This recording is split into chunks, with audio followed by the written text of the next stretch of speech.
the thing I mostly dislike about the United States is that we see ourselves as so different from everyone else. We see ourselves as, a developed nation. We see ourselves as progressive, or we see ourselves as, stuck in our good old ways and we need to keep it that way. But we don't really have a community. We don't relate to our communities that well. And that's not in all circumstances, but across the board, in most of the places I've been in, we don't really see our similarities, and we judge each other based on our differences and comparisons that we make. So I would love a culture change that really emphasizes those similarities that we have within each other.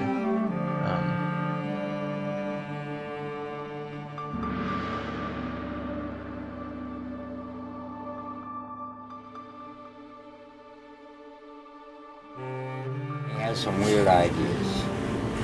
And one of his ideas is there are doorways to other dimensions, but we don't know how to look for them. So he does some digging, and he finds a way.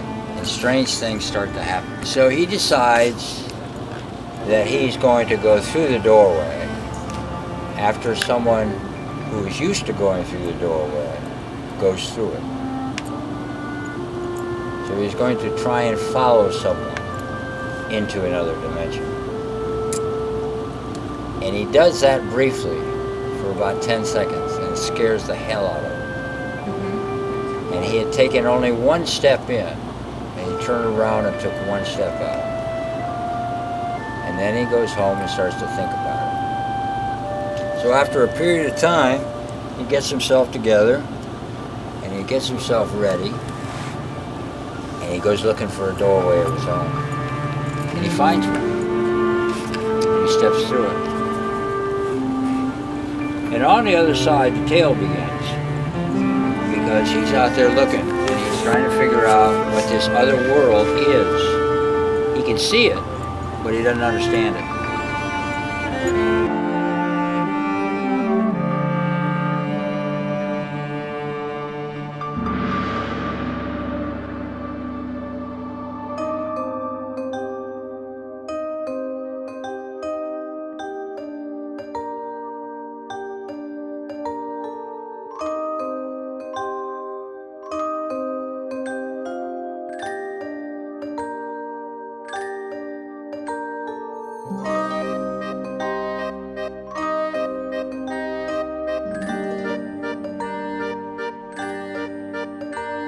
After a while, he gets used to it. It's like you're used to sitting in a chair the way you are right now. And along the way, he sees something way out in front of him, and it's moving, but it's real big. He doesn't know what it is, but it is huge, because it's a long way away. And so he starts to follow it. And after several days, he gets close to this thing, and he realizes that it's a human, but it's very big. It's like 11 or 12 feet tall. It's big. So he's following it, not knowing that the thing that he's following knows that it is. Finally, it sits down and waits, and he approaches it, and he sits down about 50 feet from it. They smile at each other, and the head he's smiling at is this big. And they don't have any language in common.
what I see as radicalism is just being essentially different, different than the norm, and different than what society, or a lot of people in society, would like to go along with, because it's easier, maybe because it doesn't take as much thought. But that's why I consider myself a radical, because I love thinking. I love challenging myself. I love challenging others. My idea of progress is definitely moving forward, which doesn't mean for me necessarily growth.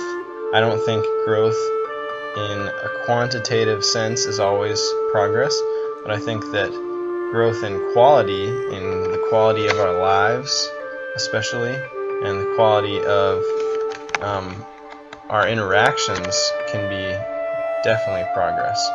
And so a society I don't think, doesn't need to build things to make progress, and doesn't need continuous economic development to make progress. Maybe it does in the case of capitalism, and in the case of our current political system, it might need economic growth to be what a lot of people consider progress. But for me, progress does not include growth all the time.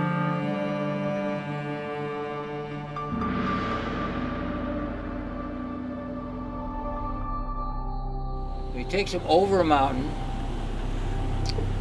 and down into a valley. And in the valley, they're both in the valley, very close to each other. All of a sudden there's a great clamor. And there are thundering horses. And men yelling at each other, and shooting each other, and trying to kill each other. And they're standing right in the middle of it. It's going on all around them. But nothing seems to touch him.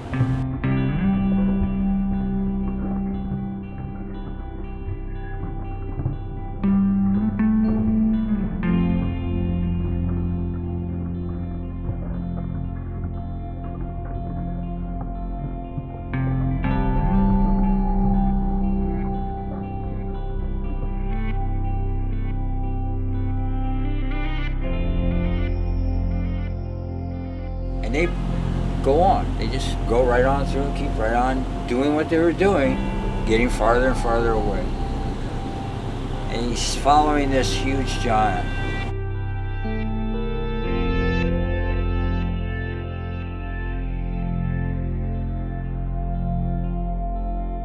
And a few days go by, and he realizes he's on a path. There's a trail here. We're going somewhere. He doesn't know where yet, because they can't communicate.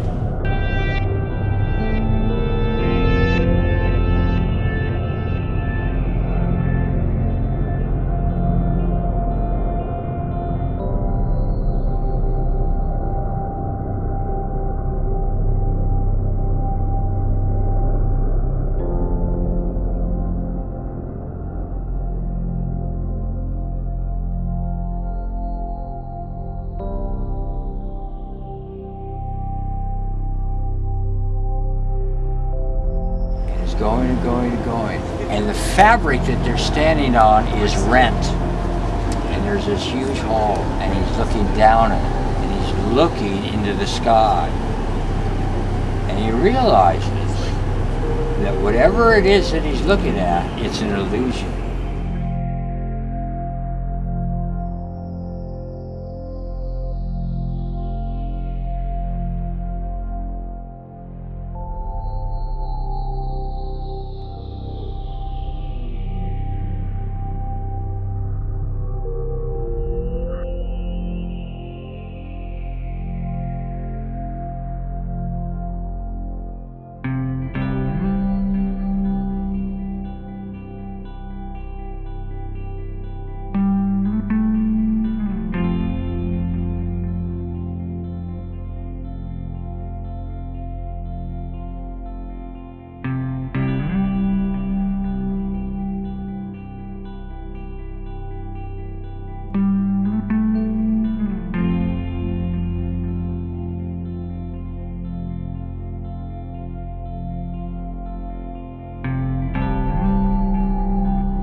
Suddenly now he's beginning to see shoulders, heads, necks and heads.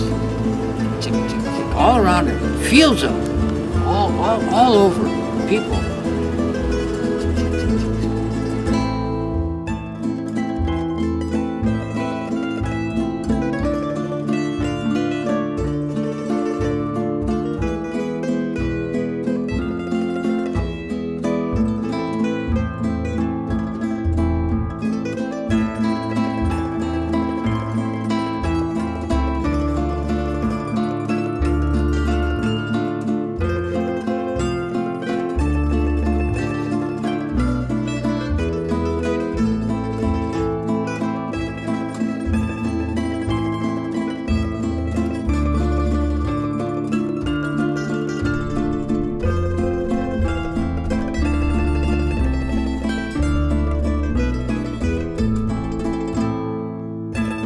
And suddenly they clear a horizon and there's this huge building in front of them. And a huge, huge door. Maybe a 3-story door. Huge door. This giant walks up and bam, bam, bam on the door. And the sound is incredible. This great door opens very slowly. Standing in the doorway is a little man, very small.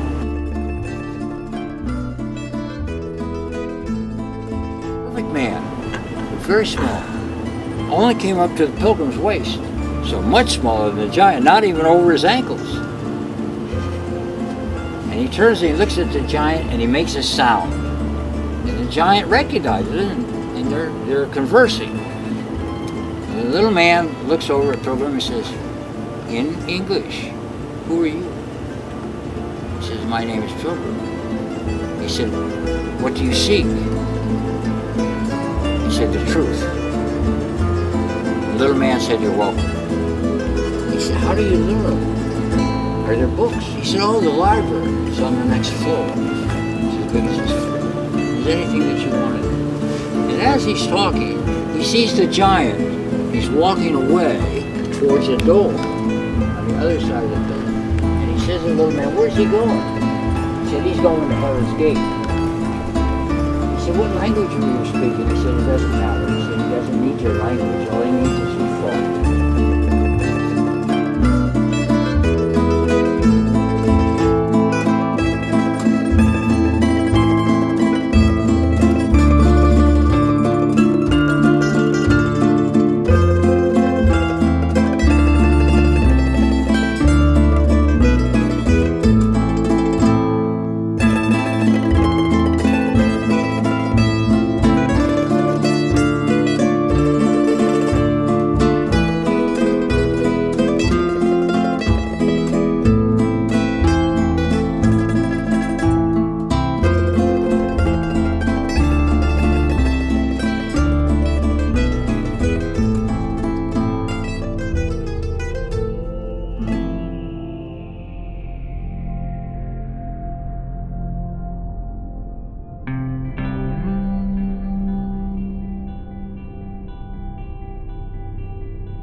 So they scoop up these two, and they go to this huge cliff.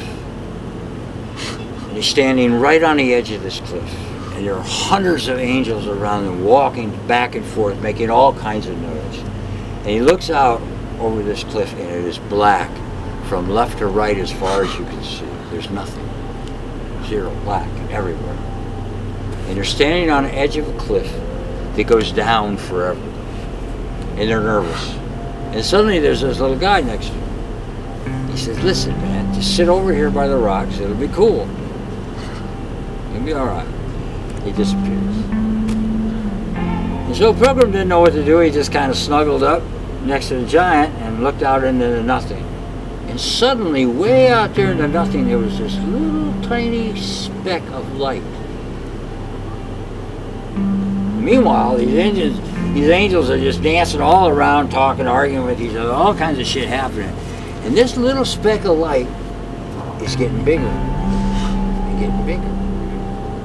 It's getting bigger. Pretty soon, it's about a quarter the size of the moon. And then, a little bit of time goes by, it's about as big as a dime. And then it's about as big as a quarter. And suddenly, all the angels stop talking. And they're looking out into this nothing as this thing gets bigger, bigger, bigger, bigger. And finally, they can see that it's the back of God's head.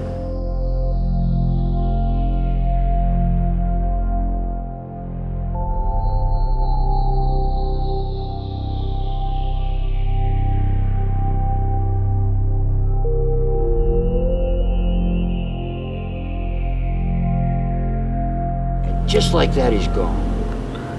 There's a great commotion above.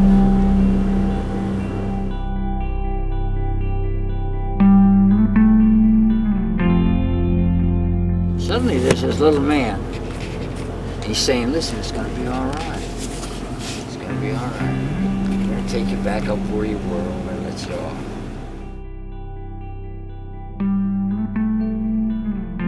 The next thing you know, they're back where they were looking at Heaven's Gate.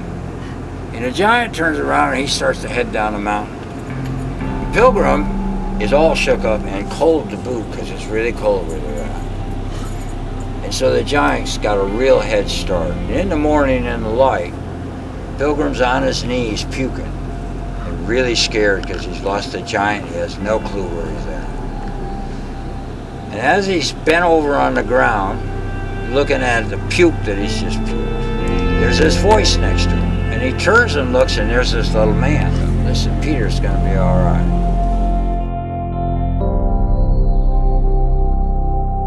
The giant's going to slow down. He's going to wait for it. You'll be fine. You'll be all right. Relax.